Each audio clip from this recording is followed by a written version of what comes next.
Hello dear students, today we are going to learn the poetic devices used in the poem Song of the Open Road. Poetic devices are also called figures of speech.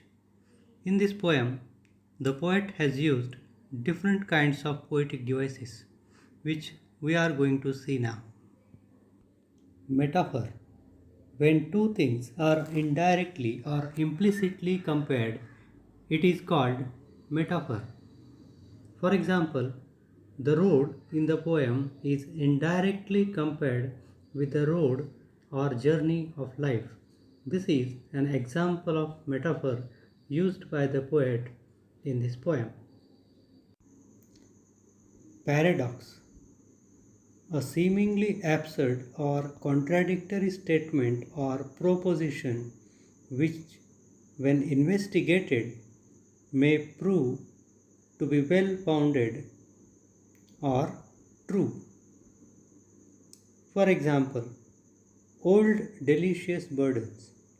The poet has used seemingly contradictory expressions to convey the meaning that his heart is full of sweet memories. Song of the Open Road is written in free verse, as we know that Walt Whitman is called the father of free verse.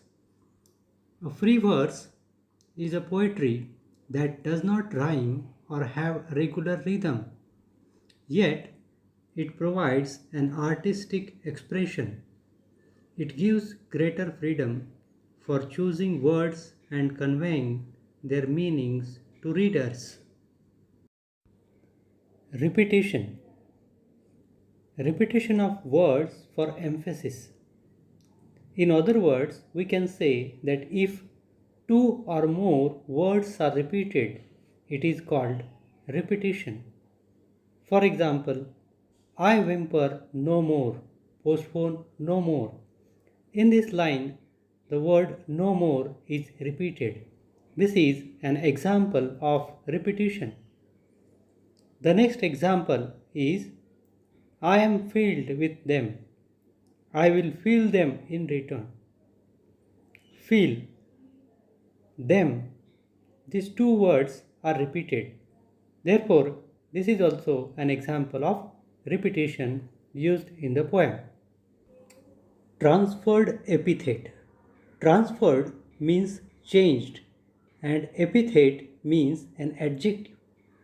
When an adjective is transferred, it is called transferred epithet. For example, querulous criticism. In this example, the word querulous means having a tendency to complain. This word is generally used for a person, but here it is transferred, it is changed and used for criticism. The second example, delicious burdens. The word delicious is used for fruit or food items, but here it is used for burden. Therefore, these two, querulous criticism and delicious burdens, are the examples of transferred epithet. Onomatopoeia. Words expressing sound are called onomatopoeic words. For example, whimper. Whimper is a word that expresses a sound. This is an example of onomatopoeia. Alliteration. If a consonant sound is repeated, it is called alliteration. For example, need nothing. Here, the sound n is repeated. Therefore, this is an example of alliteration. Inversion. If the prose order is not correct, it is called inversion. For example, strong and contented, I travel the open road. Here, the prose order is not correct. The correct prose order is I travel the open road, strong and contented. This is an example of inversion. That's all for today. Thank you. Have a nice day.